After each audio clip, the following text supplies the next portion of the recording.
Sejam todos bem-vindos ao estudo diário das Escrituras, tá bom? Vou mandar um forte abraço aqui pro Fábio, ele sempre está colaborando bastante nos comentários no YouTube aqui.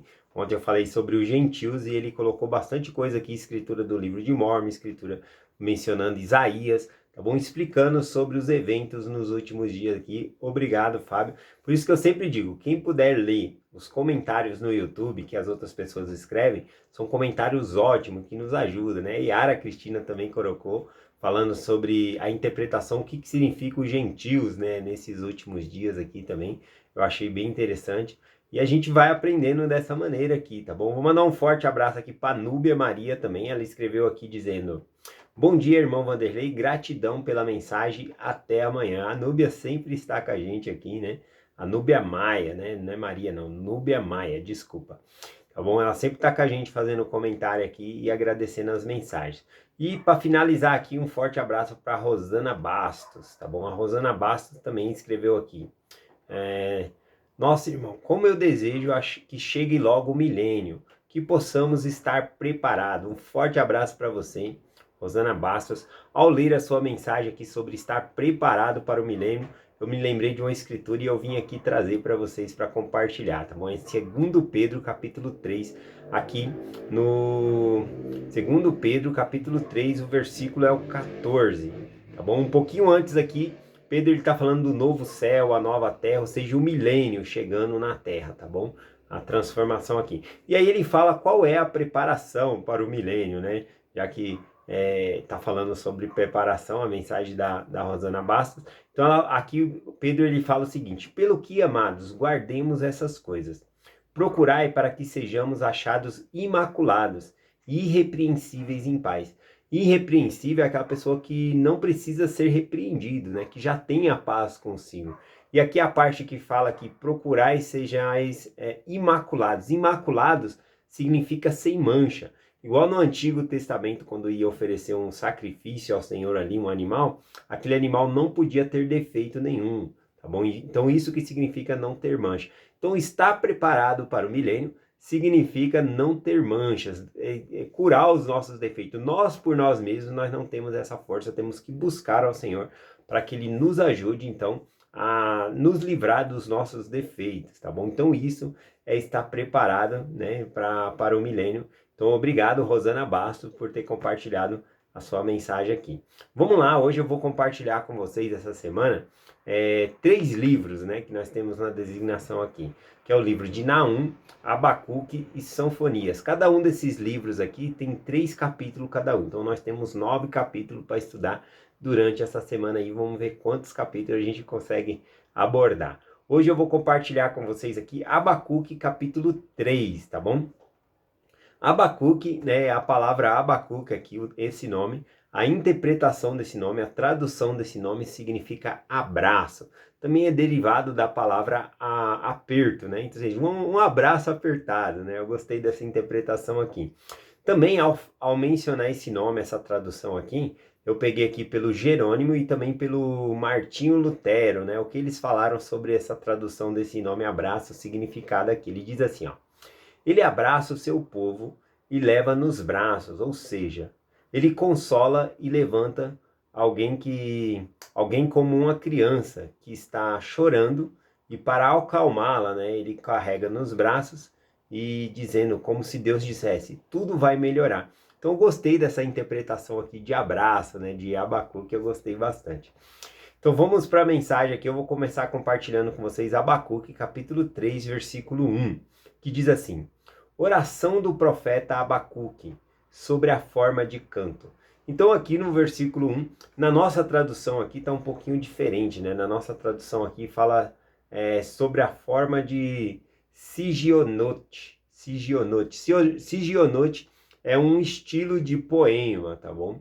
E aqui na tradução no hebraico também dá para traduzir como um estilo de canto.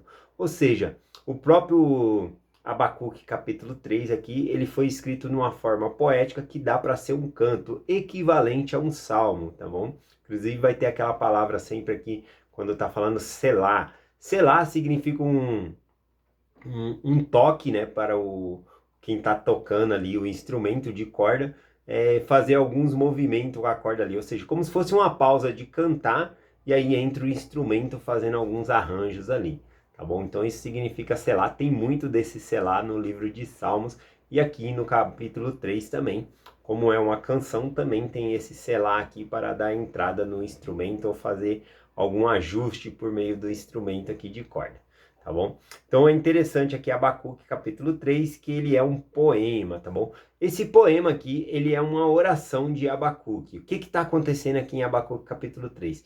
Deus ele mostrou em visão a Abacuque as calamidades que adviriam sobre o povo ali, a destruição. E também que a terra deixaria de produzir, né, grãos, deixaria de produzir frutos, a vinha, a figueira, né, a oliveira, todos esses deixariam de produzir os seus frutos.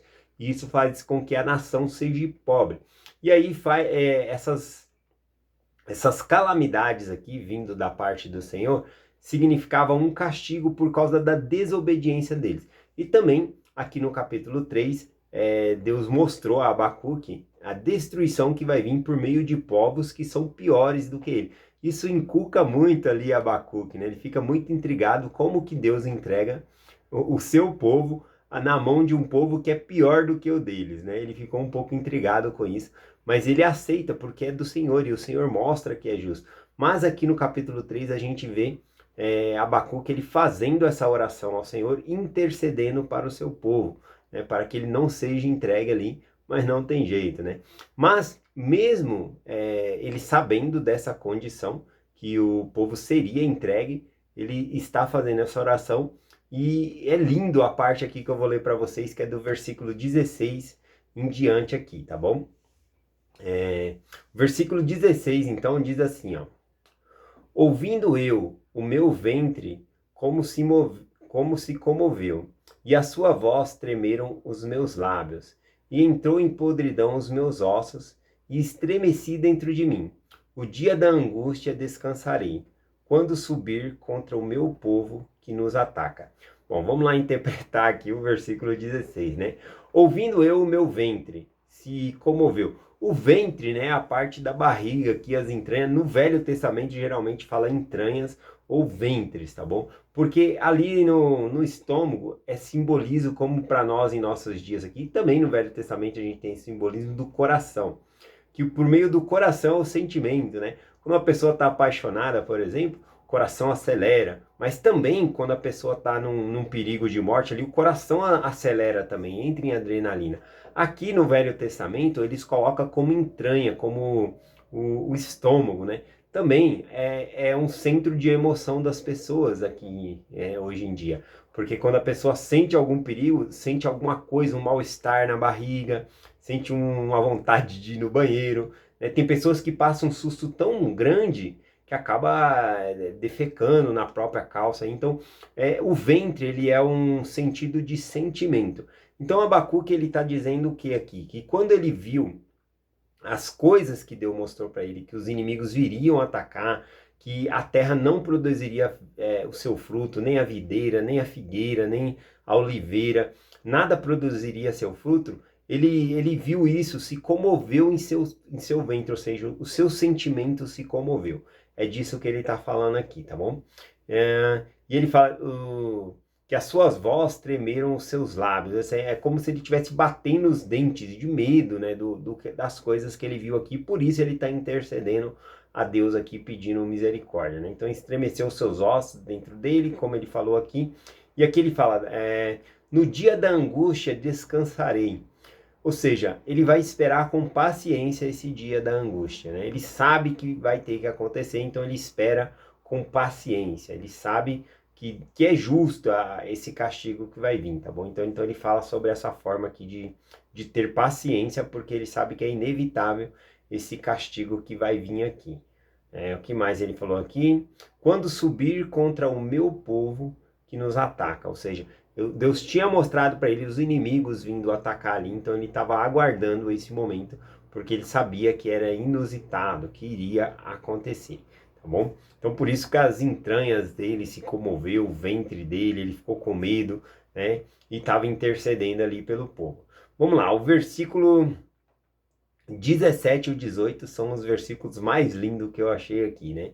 Porque embora tudo isso fosse acontecer, a fé do profeta Abacuque não era abalada, tá bom? Ele continuava confiando no Senhor, independente dessas bênçãos que seriam privadas, né? Que ele não teria. Isso mostra, né, que ele confiava no provedor e não na providência. Ele confiava em Deus, não nas bênçãos. Não é porque ele não, a geração dele não receberia as bênçãos de Deus que ele deixaria de confiar em Deus. Olha só o versículo 17 e 18.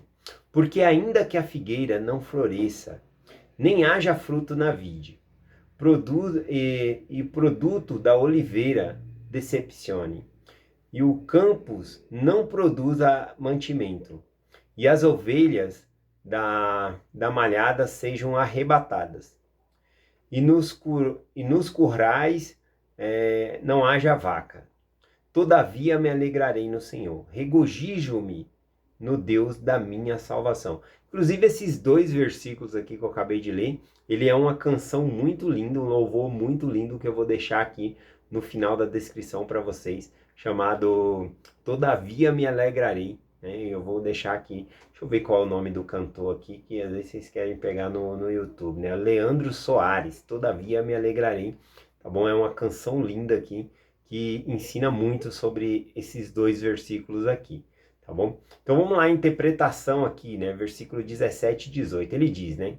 Porque ainda que a figueira não floresça, ou seja, não vai dar o fruto, né? Ainda que a figueira não desse o seu fruto na vinha, e que a oliveira decepcionasse, né? A oliveira não vai produzir ali as azeitonas, né? Para produzir ali para mantimento, óleo, todas as coisas, né? E aí ele continua aqui, e o campo não produz o mantimento, ou seja, todo tipo de trigo, cevada, o campo todo, né? Não ia produzir o alimento ali. E ele fala, a ovelha malhada seja arrebatada, roubada, mesmo lá no curral, protegida lá pelo pastor, essas ovelhas seriam roubadas, arrebatadas ali. Pode ser por calamidades de vir ladrões e roubar, tá bom? Como viria os inimigos aqui, ou também por meio de lobos ou catástrofes naturais, também esses recursos acabaria. Então ele está falando que mesmo, né, que o rebanho seja roubado ou que não haja vacas, né, nos currais ali, né, mesmo assim, olha só o versículo 18. Todavia me alegrarei no Senhor.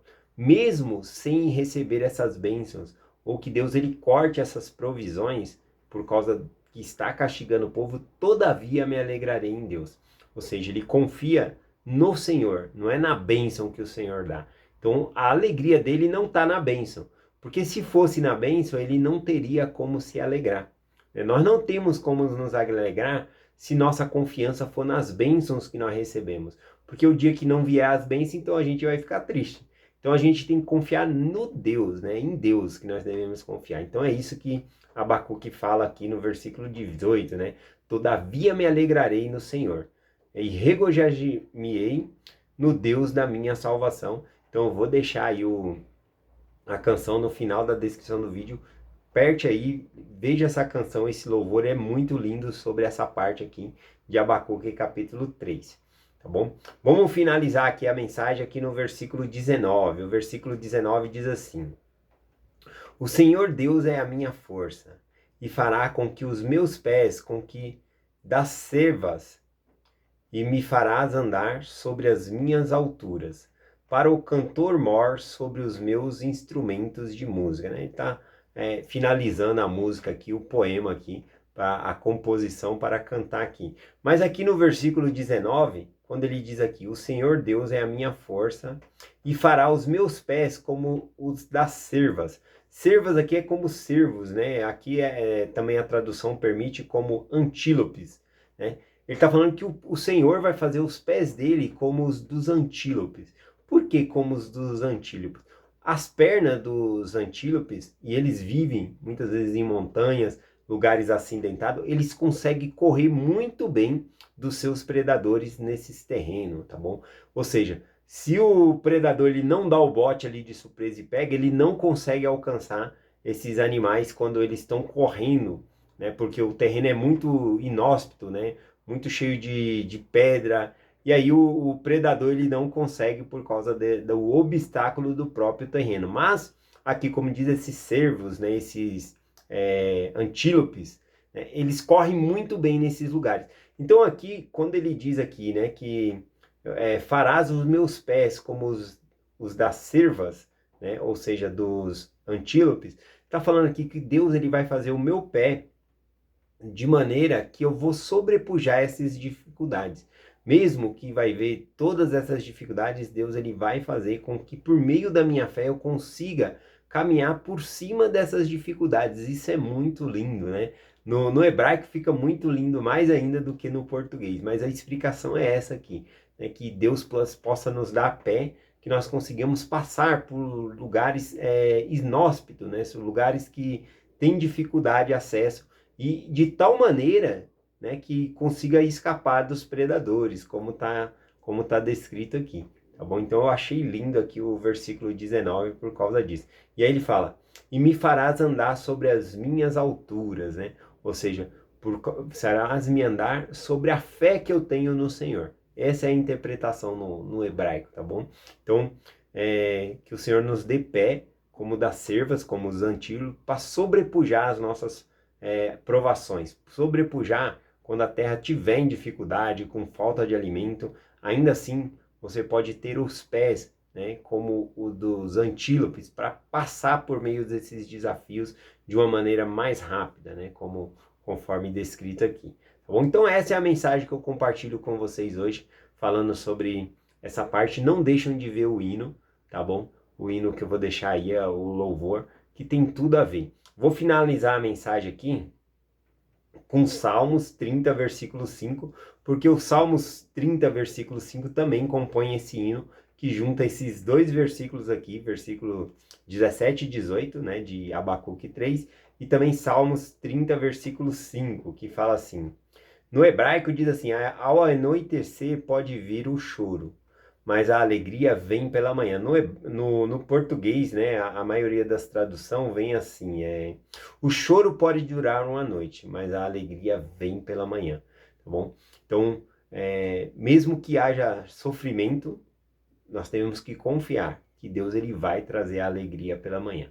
Esse tempo, mesmo que toda a nossa vida aqui seja de sofrimento sobre essa terra, não é o que nós queremos, mas ainda assim é um curto período de tempo comparado à eternidade. Então o choro pode durar uma noite, mas a alegria vem pela manhã. Bom, eu deixo essa mensagem com vocês em nome de Jesus Cristo. Amém. Até amanhã. Quem puder, participa na reunião familiar hoje, às 20 horas, tá bom? Então, eu aguardo vocês. Até amanhã. Ou até hoje, às 20 horas, né?